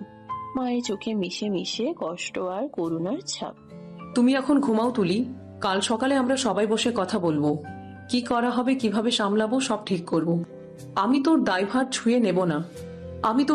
ছুঁয়ে নেব মা। তুই এখন আর কষ্ট পাস না। তুলি মায়ের গলায় হঠাৎ চট করে লেগে পড়ল। শরীরটা কেঁপে উঠে কাদার ঢেউয়ে। মা সে ক্লান্ত মুখে তিল দেখিয়ে বললেন, তোরে দোষ দিচ্ছি, তবে তোর তো দোষ না। আমরা পরিবার, আমরা মিলে এটি সামলাবো। রাতটা শেষ হলো। শীতল বাতাসে ঘরের ভেতর মায়া আর করুণার মিশেনে তুলি একবার হারিয়ে গেল। তার পাশে মা, তাদের সিদ্ধান্ত এবং গৌরবের মতো। বাইরে অন্ধকার, কিন্তু ঘরে যেন এক ধরনের সূর্যোদয় অপেক্ষা করছে। জোড়া হাতে ধরিয়া কাল কেড়ে সব কথা ঠিক করার প্রতিজ্ঞা। সকালটা সোনালি রোদে ভরা। তুলির মা আর তুলি হাত ধরে ঈশানের বাড়ির উদ্দেশ্যে বেরোলেন। রাস্তা ধরে চলতে চলতে মা মনে মনে এসে উঠলেন। আজকের সকাল যেন নতুন আশার রোদ নিয়ে এসেছে। ঈশানের বাড়িতে পৌঁছতেই দরজা খুলল ঈশানের মা। তার মুখে আলোর মতো হাসি। বেয়ান, আপনি অনেক দিন পরে আমাদের বাড়িতে আসলেন। আসলে একটা আবদার নিয়ে আপনাদের কাছে এসেছি। কি আবদার বেয়ান? তুলির মা ভেতরে ঢুকলেন, তারপর সোফায় বসে হাসি মুখে বললেন, আমি চাই তুলির সঙ্গে ঈশানের বিয়ে হোক। আপনাদের মত জানতে এসেছি বিয়াইন। ঈশানের মা প্রথমে স্তম্ভিত, কিন্তু সঙ্গে সঙ্গেই চোখে আনন্দের ঝলক। বেন, এটা তো খুব ভালো কথা। আমরা তো তুলিকে অনেক পছন্দ করি। এটা শুনে আমাদের ঘরে খুশির বাতাস ভরে গেল। তুলির মা মনে মনে খুশি হয়ে উঠলেন। সমস্ত কষ্ট, সমস্ত চিন্তা যেন হঠাৎ ভেঙে গেছে। চোখে অদ্ভুত প্রশান্তি। মা ভাবলেন শেষ পর্যন্ত সব ঠিক হলো। মা, তুমি হঠাৎ তুলির সঙ্গে ঈশানের বিয়ে দেওয়ার সিদ্ধান্ত কেন নিলে? আমরা ঈশানকে অনেক পছন্দ করি। আমি চাই সে আমার মেয়ের জামাই হোক। তানিয়ার চোখে বিস্ময়। তিনি কিছু বলতে পারলেন না। মা বোন দুজনের মধ্যে এক নীরবতা, কিন্তু তুলি কেবল মৃদু হেসে সব দেখলো। ঠিক বলেছেন, ঈশানের সঙ্গে তুলির বিয়ে হলে আমাদের পক্ষেও খুব ভালো হবে। ওর চরিত্র, ওর ভদ্রতা সবই আমাদের খুব পছন্দ। ঈশানের মা ধীরে ধীরে তুলির হাতে হাত রাখলেন। মা মেয়ের মধ্যে এক অদ্ভুত বন্ধন গড়ে উঠল। সকল দ্বিধা দূরে। তুলি, তুমি আমাদের পরিবারের একজন অংশ হয়ে যাবে। আমরা সবাই খুব খুশি। ঈশানও খুবই খুশি হবে, আমি নিশ্চিত। তুলি মৃদু হেসে মাথা নিচু করলো। সে জানে আজ থেকে তার জীবনে নতুন অধ্যায় শুরু হলো। ভেতরে আনন্দ, আশার আলো, সব মিলিয়ে যেন এক নতুন সকাল। মা, তাহলে সত্যি আমাদের তুলির বিয়ে ঈশানের সঙ্গে? হ্যাঁ মা, ঈশান আমাদের পরিবারের জন্যই সেরা। এখন আর দ্বিধা নয়। এই মুহূর্তে ঘরে যেন প্রেম, আনন্দ আর নতুন আশার আলো মিলিত হলো। সকলের মন শান্তি ও খুশিতে ভরে গেল। তুলি মৃদু হাসি দিয়ে ভাবলো সবকিছু ঠিকঠাক হবে। ঈশানও তার পরিবার একে অপরকে পছন্দ করছে, আর তার নিজেরও বিশ্বাস ও খুশি মেলে। এটাই জীবনের সবচেয়ে বড় উপহার। ঈশান বাড়ি ফিরে পৌঁছালো। দরজা খোলার সাথে সাথে খবর পেল তুলির মা ও ঈশানের পরিবারের মধ্যে তুলির সঙ্গে তার বিয়ে ঠিক হয়ে গেছে। এই খবর ঈশানের হৃদয়কে আনন্দে উদ্বেলিত করলো। তুলি, ঈশান ছুটে গেল তুলির কাছে, হাত ধরে টেনে নিল তার রুমের দিকে। তুলির চোখে বিস্ময় আর লজ্জা, মুখ লাল হয়ে গেছে। কি করছো ঈশান? ছাড়ো, কেউ দেখলে। আর ছাড়াছাড়ি নেই, আজ থেকে তুমি আমার। ঈশান তুলিকে জড়িয়ে ধরলো। মুহূর্তটা যেন থেমে গেল। তার ঠোঁটগুলো মিশে গেল তুলির ঠোঁটের সাথে। একটা হালকা মধুর চুম্বন। এখন তো বাড়ির সবাই আমাদের বিয়ে দিতে যাচ্ছে, আর কোনো বাধা নেই, আমরা এক হয়ে যাব। তুলির চোখে হালকা জল ভরে উঠল। লজ্জা আর খুশি একসাথে। সে জানে আজ থেকে তাদের জীবনে আর কোনো ভয় বা দ্বিধা নেই। ঈশান, সত্যি আমরা একসাথে? হ্যাঁ, তুমি আর আমি, এবার আর কোনো বিভাজন নেই, আজ থেকে আমরা এক। মুহূর্তটা যেন চিরস্থায়ী হয়ে গেছে। ঘরে আনন্দ, খুশি আর প্রেমের বাতাস ভরে উঠল। এই ছোট্ট মুহূর্তে দুই হৃদয় পুরোপুরি এক হয়ে গেল। একটি নতুন জীবন শুরু হলো। বিয়ের খুশিতে ঈশান ও তুলির মেজাজ আরো রোমাঞ্চিত। ঈশানের মা ও তুলির মা পরিকল্পনা শুরু করেছেন। বিয়ের জন্য সব প্রস্তুতি ঠিক করতে হবে। ঈশান ও তুলিও সে আনন্দে অংশ নেবে। বিয়ের জন্য সবকিছু ঠিক করতে হবে, আমরা দুজন মিলে মার্কেট ঘুরবো, শপিং করব। তুমি? ঠিক আছে, শুধু তুমি চুপচাপ থাকো, আমি শপিং সিলেকশন করব। তারা দুজন মিলে শহরের শপিং মলে পৌঁছালো। চারদিকে রঙিন সাজসজ্জা, নতুন পোশাকের ঝলক, সবই তাদেরকে আনন্দে ভরে তুলল। এই শাড়িটা দেখি ঈশান, আমার বিয়ের জন্য একদম পারফেক্ট হবে। কি জানো, আমি ঠিক এই শাড়ি তুমি পরে কেমন লাগবে সেটা ভাবছিলাম। এরপর তারা একে একে থ্রি পিস, লেহেঙ্গা, স্যুট, গয়না সবকিছু দেখলো। ঈশান নিজেও মজা করতে করতে শপিং করছিল। তুলির পছন্দের সবকিছু খুঁজে বের করছিল। তুমি তো শুধু আমাকে সাহায্য করছো না, সবকিছু নিজের মতো মজা করতে লাগছো। আমি তো আমার বউকে খুশি করতে চাই, আর এই শপিং ফান্ডটা আমাদের বিয়ের আনন্দকে আরো বাড়িয়ে দিচ্ছে। সময়টা যেন কেটে যাচ্ছে পলকে। দুজনের হাত ধরে ঘুরে বেড়ানো, একে অপরের পছন্দ জানতে চাওয়া, সবই তাদের সম্পর্ককে আরো দৃঢ় করে দিচ্ছে। ঈশান, আর একটা শাড়ি দেখার জন্য দাঁড়াও। ঠিক আছে, কিন্তু তারপর তুমি আমার কাছে চুমু পাবে, মনে রেখো। তুলের গাল লাল হয়ে গেল। তারা দুজন মিলে আরো ঘুরে বেড়ালো, হাতে হাতে ব্যাগ নিয়ে, চোখে চোখে হাসি, মিষ্টি খুনসুটি। বিয়ের আনন্দ যেন আগেই শুরু হয়ে গেছে। তুলি ঈশানের বিয়ের প্রস্তুতি চলছে। সব আত্মীয় স্বজনদের আগমন হয়েছে বাড়িতে। ঈশানের খালা আর খালাতো বোন আসলো মাত্র। তাদের চোখে মুখে কেমন রাগের আভাস। ঈশানের খালা ঈশানের মায়ের কাছে এসে বলল, আপা, আমি তো তোকে বলেছিলাম ঈশানকে আমার মেয়ের পছন্দ। তুই কি করে পারছিস তোর ছেলেকে অন্য একটা মেয়ের সাথে বিয়ে দিতে? তোর আমার ছেলেকে পছন্দ হলেও আমার তোর মেয়েকে পছন্দ নয়। ওর চলাফেরা, ওর পোশাক আশাক কোনো কিছুই ভালো লাগে না। কোনো ভদ্র মেয়েরা এসব ড্রেস পরে না। আমি আমার ছেলের জন্য একটা ভদ্র মার্জিত মেয়ে চাইছিলাম। তুলি সব দিক থেকে পারফেক্ট, তাই আমি তুলিকে পছন্দ করেছি। এই কথা কি বলতে পারলি আপা? আমার মেয়েটা সেই কবে থেকে ঈশানকে পছন্দ করে। ঈশানের বিয়ের কথা শুনে আমার মেয়েটা নাওয়া খাওয়া ভুলে গেছে। কি তুই কি করে পারলি আপা এমনটা করতে? শোন, আমার ছেলের জন্য যা ভালো আমি সেটাই করেছি। মা হিসেবে এটাই আমার কর্তব্য। আমার মেয়েটা কোন দিক থেকে খারাপ? আমি তোর মেয়েকে খারাপ বলছি না, তার চাল চলন খারাপ। বড়দের সম্মান করতে জানে না, কার সামনে কি ড্রেস পরতে হবে সে সেন্সটুকুও নেই তার। এমন একটা মেয়েকে আমি আমার ছেলের বউ করতে পারি না। এতে তোর মন খারাপ হলেও আমার কিছু করার নেই। আমার সংসারের দিকটা তো আমাকেই দেখতে হবে। এতক্ষণ পাশে দাঁড়িয়ে এই কথাগুলো শুনছিল ঈশানের খালাতো বোন নীলা। তার ভেতরে রাগে ফুঁসছে। সে ঈশানকে ছোটবেলা থেকেই পছন্দ করে। মনে মনে ঈশানকে স্বামী হিসেবে ভেবে এসেছে সে। হঠাৎ করে যখন ঈশানের বিয়ের কথা সে শুনলো, তার মাথা গরম হয়ে গেল। সে কিছুতেই ঈশানের বিয়ে হতে দেবে না। তার জন্য যা করা লাগে সে করবে। সে তার মুখটা শান্ত করে বলল, খালা, মার কথা ধরুন না তো। মা সে আগের কথা নিয়েই পড়ে আছে। আমার এইসব কিচ্ছু মনে নেই, তুমি নিশ্চিন্তে থাকতে পারো। তেমনটা হলেই ভালো।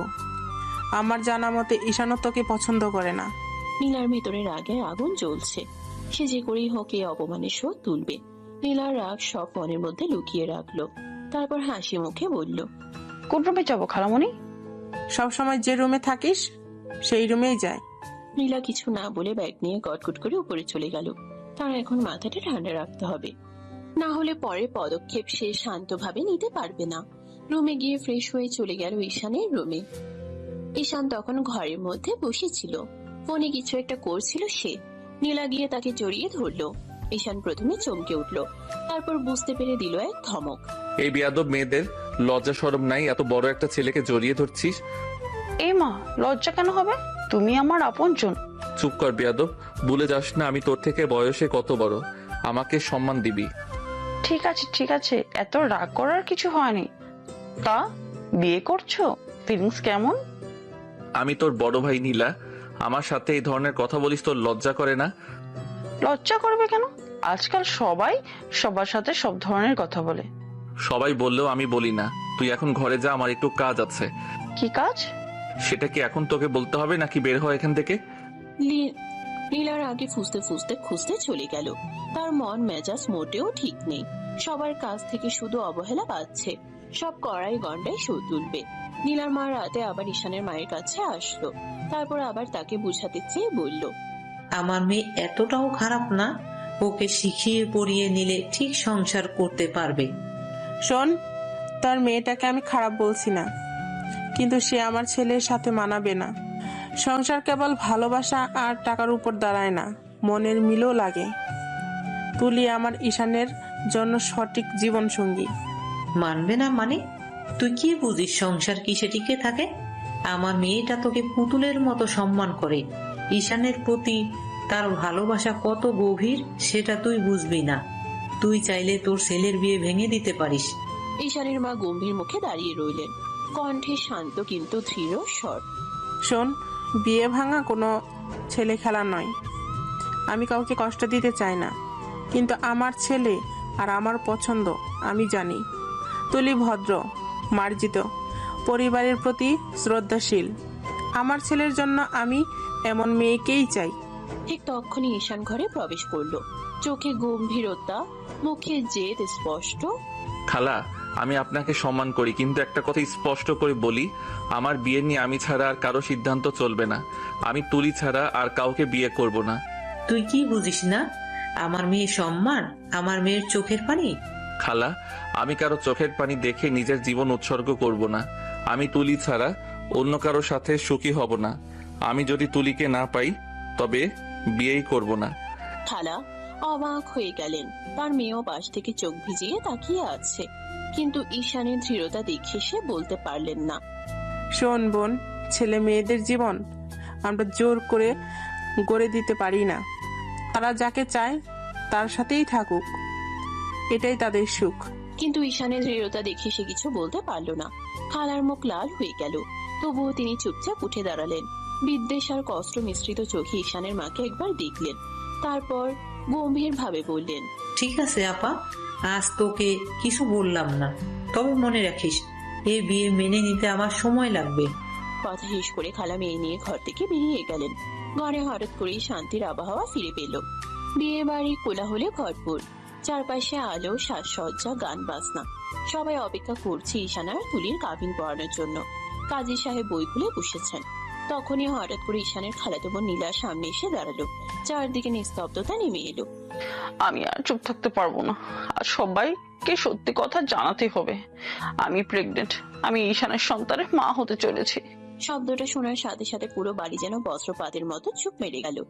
মেয়েরা মুখে হাত চাপা দিল, বয়োজ্যেষ্ঠরা হতভম্ব দৃষ্টিতে তাকিয়ে রইল। কি বলছো তুমি? নীলা, মুখ সামলাও। এত বড় মিথ্যা কথা বলতে তোমার একবারও ভয় হলো না? খালা তৎক্ষণাৎ সামনে এসে নীলার পাশে দাঁড়ালো। সবাই জানো আমার মেয়েটা কোনো মিথ্যে বলছে না। তুই আমার মেয়েকে ফাঁসিয়ে আজ তোর বিয়ে পড়বি? লজ্জা নেই তো? চারদিক থেকে কানা ঘোষা শুরু হয়ে গেল। কারো চোখে সন্দেহ, কারো মনে অবিশ্বাস। এটা সত্যি হলে আমি... ঈশানের বুকের রাগ তখন আর ধরা গেল না। চোখ লাল হয়ে উঠলো, কণ্ঠস্বর গর্জে উঠলো। তুলি, 1 সেকেন্ডের জন্য এদের কথা বিশ্বাস করো না। আমি শপথ করে বলছি এইসব মিথ্যার কোনো ভিত্তি নেই। এরা ষড়যন্ত্র করছে। তবুও চারপাশে ফিসফিসানি, দম বন্ধ করা চাপা গুঞ্জন। তুলি চোখ ভিজে উঠছে, অথচ ঈশান রাগে গর্জন করে নীলা আর খালার দিকে এগিয়ে গেল। আজ সত্যিটা আমি সবার সামনে প্রমাণ করব। তোমরা আমার জীবনের সবচেয়ে বড় দিনে এই নোংরা নাটক সাজালে। বাড়ির পরিবেশ মুহূর্তেই অগ্নিগর্ভ হয়ে উঠল। ঈশানের রাগ আর চাঞ্চল্যের মধ্যে হৈ হৈ করে কক্ষে। ঠিক সেই মুহূর্তে ধীরে ধীরে দরজার থেকে ধোঁয়াশার মতো এক ব্যক্তি ঢুকলো। সেই লোকটা, যিনি পাহাড় থেকে তাদের জোর করে বিয়ে করেছিল। ঘরের আলো এসে তার মুখে পড়তেই সবাই চুপ হয়ে গেল। লোকটা একটু হেসে বলল, তুমি তোমার নিজের বউকে আবার বিয়ে করছো? একটি কথা সবকিছু স্তম্ভিত হয়ে গেল। শব্দটি শোনার সাথে সাথেই বাড়ির চারপাশে থাকা মানুষদের কাঁধে কাঁধ মিলিয়ে থাকা, দম বন্ধ করা অনিশ্চয়তা পুরো বিয়ে বাড়ি ছেয়ে গেল। আঙ্কেল, আপনি এসব কি বলছেন? আপনি কাহিনীটা একটু পরিষ্কার করে বলুন। আমি তো ঠিক বলছি। আমি নিজে 1 বছর আগে পাহাড়ি এক জায়গায় ওদের বিয়ে করিয়েছি। ওরা পথ হারিয়ে আমাদের গ্রামে চলে এসেছিল। আমি তাদের খুঁজে পেয়েছিলাম। আমরা সবাই তো প্রেমিক প্রেমিকা ভেবেছিলাম, আর নির্জন জায়গায় প্রেমিক প্রেমিকাকে দেখে আমরা বিয়ে করে দিয়েছিলাম। তাহলে আজ আবার কেন ওদের বিয়ে হচ্ছে? লোকটার কথাগুলো কানে পড়তে কক্ষের ভিতরে এক দীর্ঘ নীরবতা নেমে এলো। লোকটা ধীরে ধীরে কক্ষের মধ্যে ঢুকে দাঁড়ালো। চোখে এমন গভীর অস্থিরতা, যেন তিনি আজ অনেক দিনের একটি রহস্য ফাটিয়ে দিচ্ছেন। কাজের খাতাটা সাজিয়ে রেখে বলি, আপনি বলেছেন আপনি নাকি আগে তাদের বিয়ে করিয়েছেন, এটা কেমনে সম্ভব? ওরা তখন ভয়ে বাধ্য হয়ে রাজি হয়েছিল। আমি দেখেছি তাদের ভয়, তাদের অনিচ্ছা। ওরা চায়নি, তাই আমি ওদের জোর করে বিয়ে করিয়ে দিয়েছিলাম। আমি ছিলাম পাহাড়ি এলাকার সর্দার, সবাই আমার কথা মানত সেখানে। আমার ইচ্ছেতেই ওদের বিয়ে সম্পন্ন হয়েছে। লোকটার কথায় হু হু করে গুঞ্জন ছড়িয়ে পড়লো। কেউ কেউ মাথা নিচু করে নিল, কেউ কেউ একে অপরের দিকে তাকিয়ে বলল, তাহলে কি ঈশানের বিয়ে আগে থেকেই হয়ে গেছে? ঈশান সবাইকে ঠকিয়েছে? এত বড় ধাক্কায় কেউ কিছু বলতে পারলো না। না, আমরা কাউকে ঠকাইনি। আমাদের বিয়েটা কোনো কাগজে সই করে নেওয়া হয়নি, শুধু কবুল বলে হয়েছিল। ওগুলো জোরপূর্বক করা। আমরা তখন বাধ্য ছিলাম, আমরা কাউকে ঠকাতে চাইনি। ঈশান নিঃশ্বাস নিয়ে টেবিলের উপর হাত রেখে বলল, আমাদের ওরা জোর করে বিয়ে দিল, আমরা চাইনি। সেই বিয়ের পর আমরা ছুটে এসেছি নিজের পথে। কিন্তু ধীরে ধীরে আমরা দুজন বুঝেছি, যতই বিপজ্জনক পরিস্থিতি হোক, ও দুটোকেই একটি অদ্ভুত পবিত্রতা মেলে। সেটা আমি করতে পারিনি তখন, আপনাদের জানাতে পারিনি। আজ আমরা দুজনই সিদ্ধান্ত নিয়েছি যে বিয়ে স্বেচ্ছায় সত্যিকারে তা করে নিব। তাই আমরা আবার কবুল করছি, লোকের সামনে, সমাজের সামনে কাগজে কলমে নিবন্ধন করে নিব, যাতে আর কেউ আমাদের নিয়ে প্রশ্ন তুলতে না পারে। ঈশানের এই কথাগুলো বলার সাথে সাথেই কিছু লোক মাথা নেড়ে সম্মতি জানালো, আর কেউ কেউ এখনো বিভ্রান্ত। কিন্তু বাস্তবের গহ্বর বড়ই জটিল। নীলা ফুসফুস করে দাঁড়িয়ে চিৎকার করে উঠল, না, আমি এসব বিশ্বাস করব না। এইসব তোমাদের নাটক। আমি কিচ্ছুতেই বিয়ে মানি না। নীলার কণ্ঠে ছিল কেঁপে ওঠা প্রতিশোধ আর অপমানের উস্কে। তিনি রাগে উন্মত্ত। খালা ও কোলাহলকারীরা নীরবভাবে তার দিকে তাকিয়ে রইল। তবুও লোকটার ঠোঁটে এক হালকা ঠাট্টা, যেন তিনি সবকিছু ভেবেই এখানে এসে বসেছেন। তুমিই পারতাছো না, তুমি কি সত্যিই অপরাধীর মতো চিৎকার করবে? আমি যেটা বললাম সেটা যদি সত্যি না হতো তাহলে আমি এখানে এসে কেন বলতাম? আমাকে তো এখানেই দেখেছে, ও আমাকে আগেই বলেছিল এখানে কোনো সমস্যা হতে পারে, তাই আমি এসেছি। লোকটার কথাগুলো ঘরের বাতাসকে আরো ভারী করে দিল। ঈশান ধীরে ধীরে সামনে এগিয়ে এসে বলল, এখন সবার সামনে আমি আবার তুলিকে বিয়ে করব? হাসা হাসি আর টুকরো টুকরো ফিসফিসানি। তুলির চোখে সব অন্ধকার ভেঙে অনাবিল শান্তির ঝলক দেখা গেল। তিনি ঈশানের হাতে হাত রেখে কণ্ঠে টেপে বললেন, ঈশান, তুমি কি সত্যি এটা করবে? সবাই কি ভাববে? আমি লজ্জা পাচ্ছি। তুলি, তুমি আমার সামনে থাকো। আমি মানুষের চোখের মাত্রাই নই, মানুষের মান মর্যাদাও রক্ষা করব। আমরা কাঁদবো, আমরা লড়বো, কিন্তু শেষ পর্যন্ত সত্যই জিতবো। আরেকদিকে নীলা সমর্থকদের হুড়োহুড়ি করে নতুন নতুন অভিযোগ করতে করতে অস্থির হয়ে উঠল। তিনি প্রতিশোধ পাগল, কিন্তু ঈশান তার দিকে একটুখানি কড়া চোখে চেয়ে বলল, তুমি যে নাটক করেছো তার জন্য তোমার শাস্তি হবে, কিন্তু সেটা আমরা আইন ও সম্মানের পরিপন্থী ভাবে করব না। তুমি সত্যি অপরাধ করেছো, তাহলে সত্য উদ্ঘাটন হবে। এই কথার সাথে সাথে কয়েকজন আত্মীয় নীরবে কানে কণ্ঠ মিলিয়ে বলল, ঠিক আছে, এখনই সবাই বসুন। নীলা যে অপরাধ করেছে তার শাস্তি হবে। এই যে আজকের বড়দিন, আজ গোটা বিষয়টা পরিষ্কার হবে, এটাই সবার সিদ্ধান্ত। তুমি আমাকে হয়রানি করবে? আমি কাউকে ছাড়বো না। কক্ষের ভিতরে উত্তেজনার ঢেউ বাড়ছিল। সবাই কনের মর্যাদা আর কাবিনের সত্যতা নিয়ে অনিশ্চিত। প্রত্যেকের চোখে একটুখানি সন্দেহ আর ব্যথা, কিন্তু ঈশানের চেহারায় ছিল এক অচেক পূর্ব প্রস্তুত ভাব। তিনি জানতেন যুদ্ধটি সহজ হবে না, কিন্তু তিনি তুলি রক্ষা করবেন। এই অঙ্গীকারই তার বুকে উৎসাহ জাগলো। বাইরে থেকে হঠাৎ পাটে ধাক্কা, দুটো লোক প্রবেশ করলো পুলিশ ইউনিফর্মে। কক্ষের সকলের চোখ তাদের দিকে লেগে রইল। হইচই, কেউ কেউ গুঞ্জনে মুখ লুকালো। কাজে অবাক হয়ে কাজের বই কাঁধে টেপে রেখে এগোলেন। আমরা থানার পুলিশ, এখানে একটা অভিযোগ আছে। সবাই বিস্ময়ে এক ফোঁটায় জমে গেল। খালা মুখ লুকিয়ে ভেতর থেকে হালকা কণ্ঠে বললেন, এই কি কি হলো? নীলা, তুমি তাদের সাথে যাবে? কেন? আমাকে কেন? আমি তো কিছু করিনি। নীলা, আপনি আমাদের সাথে আসুন। আপনার বিরুদ্ধে মিথ্যা কথা বলা ও সমাজে শান্তি ভঙ্গের অভিযোগ উঠেছে। আমরা আপনাকে থানায় নিয়ে যাচ্ছি। নীলা শুনে প্রথমে অবিশ্বাস্য ভঙ্গি দেখালো। তার মুখ সাদা হয়ে উঠল, চোখ বড় হয়ে গেল। খালার কণ্ঠে চিৎকার, ওরে বাবা, তুমি কি এমন করেছো? তুমি কি এগুলো কইলে? আমি আমি আমি শুধু বলতে চেয়েছিলাম। সে বলতেই কয়েকটা আত্মীয় সামনে এসে, কিন্তু হঠাৎই সারা কক্ষে নীরবতা চরমে উঠে আসে। ঈশানের কণ্ঠ তখন ঠান্ডা, হাতে শক্তি, চোখে অদম্য জেদ। শোনো সবাই, মিথ্যা কথা বলার অপরাধে নীলাকে জেলে নেওয়া হচ্ছে। পুলিশের দুজন এসে নীলাকে ধরা দিল। নীলা ভয়ে চিৎকার করে উঠল, আমি কেন? আমাকে ছেড়ে দিন, আমি ভুল করেছি। তখন ঈশান হঠাৎ করে এক কণ্ঠে কাঁধ ঝাঁকিয়ে হেসে উঠল। স্টপ! পুলিশ মানিয়ে থাকা লোক দুজন এক চমকে তাকালো। তারপর তারা মুখ খুললো এবং একে একে ইউনিফর্ম খুলে ফেললো। প্রতিটি সাদা শার্টের নিচে ছিল পরিচিত কালো টি শার্ট, গলায় ছিল ঈশানের মিষ্টি অস্থিরতা। সবাই বিস্ময়ে চিত হয়ে গেল। আমরা পুলিশ না, আমরা ঈশানের বন্ধু, আমরা শুধু নাটক করছি। ওই মুহূর্তে নীলার চোখ দিয়ে অশ্রু ঝরতে লাগলো। সে দৌড়ে ঈশানের সামনে এসে পড়লো, কাঁদতে কাঁদতে মুখে মুখে বলল, ঈশান, আমি মিথ্যা বলেছি। আমি ভয়ে, হিংসায়, লজ্জায় তোমাকে পেয়ে যেতেও পারিনি। আমি ওই দিন আমার হাতে যা হলো আমি জানতাম না। আমি শুধু চেয়েছিলাম তুমি আমার দিকে তাকাও, তাই আমি একটা মিথ্যে সাজাই। আমি ক্ষমা চেয়ে নিচ্ছি। আমি আর কখনো এমন করব না। ঘরের মধ্যে মৃদু নীরবতা, তারপর গুঞ্জনে আবার জল কাঁপে। খালার চোখে লজ্জা আর লজ্জিত আত্মসমর্পণ। ঈশান তখন ধীরে ধীরে নীলার কাঁধে হাত রেখে বলল, নীলা, তুই যা করেছিস সেটা ঠিক না, কিন্তু তুই যদি সত্যিকারের অনুশোচনা করিস তাহলে তুলির সামনে এসে ক্ষমা চাও। নীলা বুক ফুলিয়ে কাঁদতে কাঁদতে বলল, তুলি আপু, তোমার কাছে, সবার কাছে আমি ক্ষমা চাইছি। আমার কথা মিথ্যা ছিল। আমি আর এই জীবনটাকে ধ্বংস করব না। আমি ভুল করেছি, আমি লজ্জিত।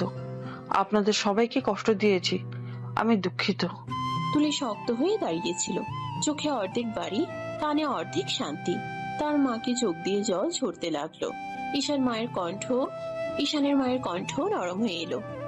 সবার ভুল হতে পারে, কিন্তু যারা সত্যি অনুশোচনা করে তারা মর্যাদার মানুষ। আমরা সবাই এক পরিবার। চল আমরা এগুলো মিটিয়ে সামনে যাব।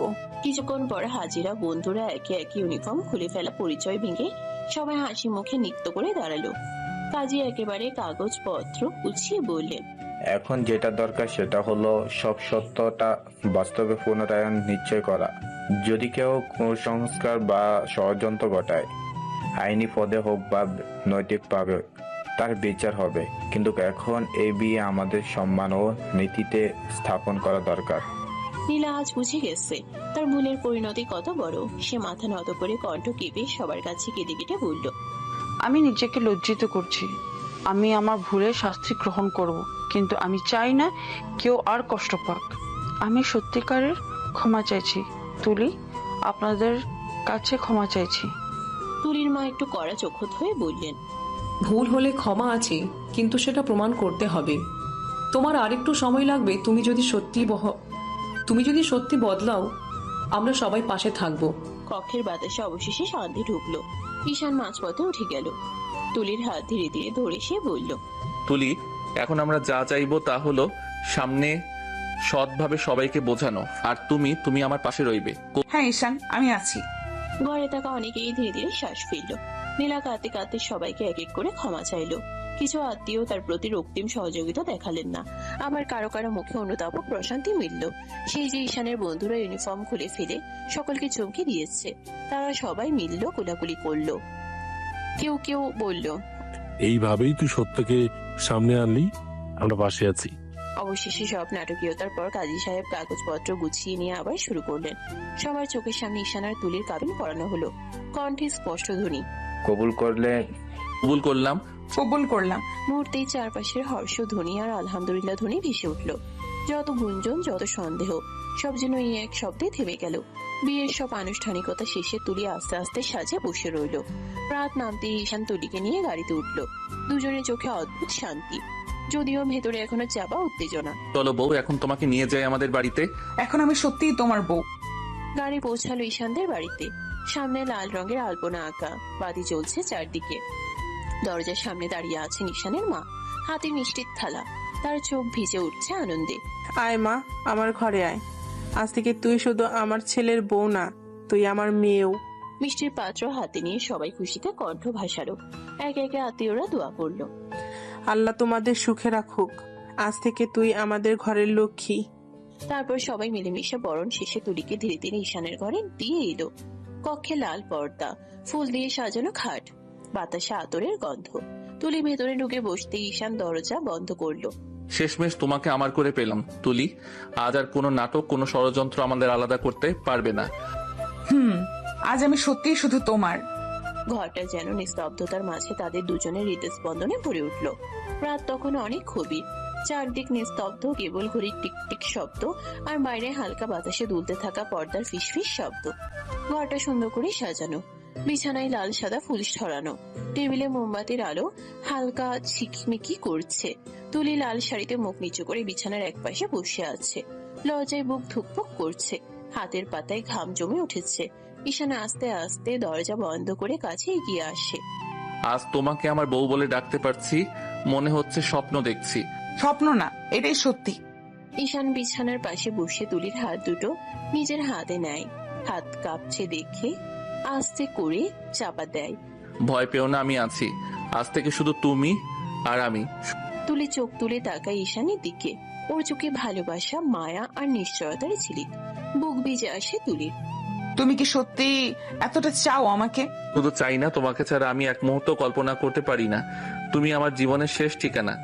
এই কথা শুনে তুলির গাল ভিজে উঠে। ঈশান আস্তে আস্তে হাত বাড়িয়ে চোখে জল মুছে নেয়। তারপর ধীরে ধীরে কাছে টেনে নেয় তুলিকে। তুলি চোখ বন্ধ করে ঈশানের বুকে মুখ লুকিয়ে ফেলে। ঈশান তার কপালে চুমু খায়, তারপর গালে, শেষে ঠোঁটে। ঘরটা মুহূর্তেই ভরে যায় দুজনের নিঃশ্বাসে, ভালোবাসার আবেশে। আমি তোমার, শুধু তোমার। ঈশান জড়িয়ে ধরে উত্তর দেয়, আর আমি তোমার সারা জীবনের জন্য।